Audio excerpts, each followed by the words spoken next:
नमस्कार, स्वागत है आप सभी का हमारे इस विशेष कार्यक्रम में। दर्शकों, डेमोक्रेटिक सिस्टम दुनिया की सबसे बेहतर शासन व्यवस्था मानी जाती है। डेमोक्रेटिक सिस्टम में एक सामान्य आदमी जो बिल्कुल निचले पायदान पर अपने आप को खड़ा हुआ समझता है, जब उसके समक्ष प्रत्याशी, चाहे किसी भी पद का प्रत्याशी हो, जब उसके समक्ष वोट की याचना करते हुए पहुंचता है, तब उसे ये लगता है कि हमारी भी कुछ हैसियत है। और ये जो है, चाहे कोई भी चुनाव हो, चुनाव अपने आप में महत्वपूर्ण होता है, लोकतंत्र का महापर्व माना जाता है। जैसे इस समय उत्तर प्रदेश राज्य के गोरखपुर ज़िले में सिविल कोर्ट बार एसोसिएशन का चुनाव संचालित हो रहा है, तो प्रत्याशी लगातार अपने मतदाताओं से संपर्क कर रहे हैं और उनसे अपने पक्ष में वोट की अपील कर रहे हैं। तो मेरा भी एक छोटा सा प्रयास इसमें है कि मैं भी प्रत्याशी की आवाज़ बन के और अपने दर्शकों तक, विशेष तौर से प्रत्याशी के मतदाताओं तक मैं भी पहुंचूं।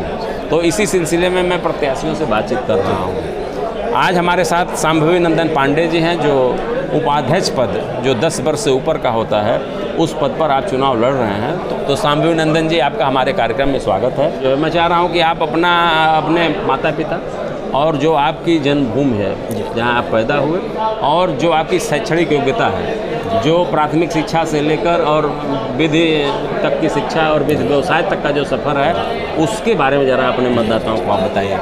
मेरा नाम शांभवी नंदन पांडे है और मैं मूलतः एक गांव भस्मा गांव पड़ता है, कुशवासी क्षेत्र का गांव है, भस्मा गांव का निवासी हूं।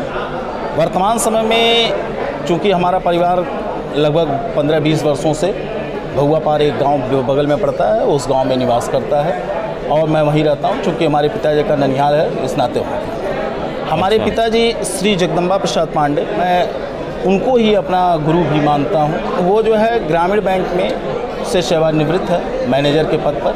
उसके अतिरिक्त मेरी माता जी सामान्य गृहिणी हैं। मैं अपने माता पिता की इकलौती संतान हूँ और मेरी सारी शिक्षा दीक्षा जो है, जहाँ जहाँ मेरे पिताजी जॉब में रहे, प्राथमिक शिक्षा हमारी ब्रिजमनगंज में मैनेजर रहे पिताजी, वहाँ हुई। हाई स्कूल मैंने लेहड़ा से किया। उसके बाद एमपी कॉलेज से मेरा जो इंटरमीडिएट रहा। अच्छा। बाद में मैंने ग्रेजुएशन और इकोनॉमिक्स एमए विश्वविद्यालय से किया। बीच में मैं लगभग 3 से 4 वर्षों के लिए मैं प्रयाग में रहा। प्रयाग में मैंने जो है सिविल सेवा की तैयारी भी किया। 2 बार मुझे इंटरव्यू तक पहुंचने का अवसर भी मिला पीसीएस के। उसके बाद मेरा उसमें संजोग है या मैं अपना दुर्भाग्य कहूँ, मेरा नहीं हुआ। बाद में मैंने गोरखपुर विश्वविद्यालय से पुनः विधि व्यवसाय LLB किया। 2012 से मैं विधि व्यवसाय में, ये मेरा प्रथम चुनाव है। इसके पूर्व मैं कभी चुनाव नहीं लड़ा। कैसे आपके अंदर ये इच्छा जागृत हुई कि हम उपाध्यक्ष पद पर ही चुनाव लड़ेंगे? 2-3 विषय ऐसे रहे जो है, मैं चुनाव लड़ने की कभी मैं सोचता भी नहीं था, पचहत्तर भी इस तक नहीं था।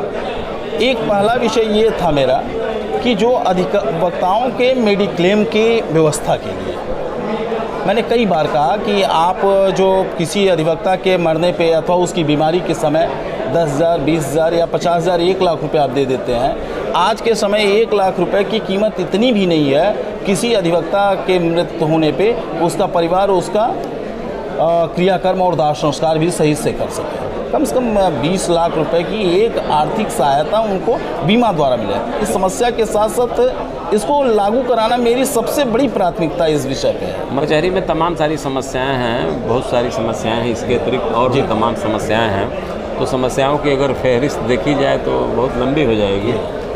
आपके अंदर ज़रूर जो है वो कार्य योजना होगी, लेकिन अगर मैं आपसे प्राथमिकता के तौर पर अगर मैं जानना चाहूँ कि अगर आपको यहाँ का मतदाता उस पद पर आसीन करा देता है, तो जो प्रथम 5 प्राथमिकताएं हैं वो क्या हैं जो आप वहाँ अपनी कार्यकारिणी को प्रेरित करेंगे कि वो उन प्राथमिकताओं पर वो कार्य करें? क्या करें? जी, बहुत ही सुंदर सवाल आपका वैसे भैया है। इसमें मेरी सबसे पहली प्राथमिकता जो है वो है, हमारी पत्नी भी चूँकि अधिवक्ता है, यहाँ बार की सदस्य हैं, अधिवक्ता है, और एक बहुत बड़ा ही विषय ये है, अधिवक्ताओं के लिए कोई भी वॉशरूम नहीं है और कॉमन रूम की व्यवस्था सही नहीं है। तो ये मेरा सबसे पहला और सबसे प्रमुख प्रयास इस पर रहेगा। दूसरा प्रयास मेरा ये है कि माननीय न्यायाधीश महोदय लोग जो है कभी कभार हमारे अधिवक्ता भाइयों के साथ दुर्व्यवहार कर जाते हैं। बिल्कुल। उस विषय पे एक टकराव की स्थिति बनती है।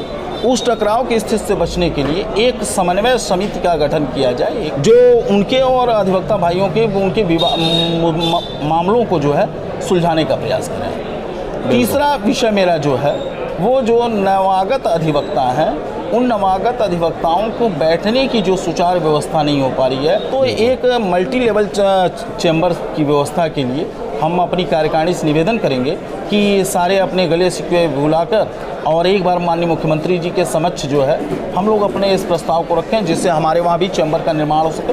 अगर 2-3 चैम्बर निर्माण होते हैं तो नवागत अधिवक्ता मतलब आपकी तीसरी प्राथमिकता जो है तीसरी प्राथमिकता बैठने की व्यवस्था। बैठने नए लड़के आ रहे हैं, वो अधिवक्ता आता है यहाँ पे कितना संघर्ष करता है, तो उनके लिए स्टाइपेंड की व्यवस्था शासन द्वारा मेरी ये चौथी प्राथमिकता रहेगी। लाइब्रेरी की व्यवस्था जो है अपने वहाँ बार में है, वो भी सुचारू व्यवस्था नहीं है लाइब्रेरी की कि वहाँ भी बैठ के पढ़ सके चाहे अध्ययन कर सके। बिल्कुल बिल्कुल। नया आ रहा है JS की परीक्षा के लिए आ रहा है, उसमें एक नियमावली दिया कि 10 सेपरेट केस देने के लिए, कि वो जो प्रैक्टिशनर हो 10-10 केस। अभी तक ये था कि 7 साल की प्रैक्टिस हो गई उस पर, लेकिन 10-10 केस देने के लिए थोड़ा सा अतिशयोक्त उसमें उन्होंने कर दिया, अधिकता कर दिया कि 10 केस सिंगल देने के लिए। 10 से केस सिंगल ना करें, सीनियर्स के साथ अगर कर दिया जाता है वो केस, तो वो व्यवस्था बड़ी अच्छी है कि वो प्रैक्टिशनर अधिवक्ता आएंगे।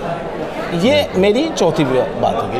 पाँचवीं जो मेरी मांग है, इस पर हमारा कार्य रहेगा, जो हमारे वृद्ध अधिवक्ता है, वरिष्ठ अधिवक्ता हैं, गुरुजन हैं, तो उनके पेंशन की व्यवस्था शासन से मांग करने के लिए है। मेरी एक विशेष में तो स्थानीय स्तर पर की गई थी, हमारे एसोसिएशन ने किया था, हटा ली गई, तो उसको हटा लिया गया, उसको पुनः लागू कराने की व्यवस्था जो है मेरी व्यवस्था में। एक और विषय मेरा था, मैं काफ़ी दिनों से एडवोकेट प्रोटेक्शन एक्ट के लिए जो है मैंने पिछली कई कार्यकारिणियों में बात किया, मैंने एक ड्राफ्ट भी उसका बनाया। ड्राफ्ट मैंने बीच में एक आया था कि केंद्रीय स्तर पे कि भेजने के बार काउंसिल ऑफ इंडिया द्वारा मांगा गया था कि इस पर सुझाव दिया जाए, मैंने अपना सुझाव भी वहाँ पे भेजा था। तो इसके लिए मैं चुना जाता हूँ तो भी, नहीं चुना जाता हूँ तो भी, दोनों परिस्थितियों में मैं उसके लिए पूरी तरह जो है एक चुनाव के तुरंत बाद मार्च से ही जो है एक पूरी रणनीतिक लड़ाई मैं उसके लिए लड़ना चाहता हूँ। का मतदाता आप ही को अपना जो है उपाध्यक्ष चुने जी, क्यों, क्या कहेंगे, क्या अपील जी? मैं यहाँ के सभी वरिष्ठ और अधिवक्ताओं को, अपने गुरुजनों को, तथा यहाँ पे जो भी प्रैक्टिशनर हैं, मेरे अधिवक्ता भाई, मेरे अनुज, मैं सबसे एक निवेदन कर रहा हूँ। मैंने यहाँ के बसखोर समाज के लिए जो है ज़मीनी लड़ाई लड़ा, उनको आवाज़ दिलवाया। अच्छा, उसके अतिरिक्त मैं रक्तदान के लिए जो है पूरी मेरी एक टीम है, रक्तदान का कार्य करती है सेवा प्रेरणा से।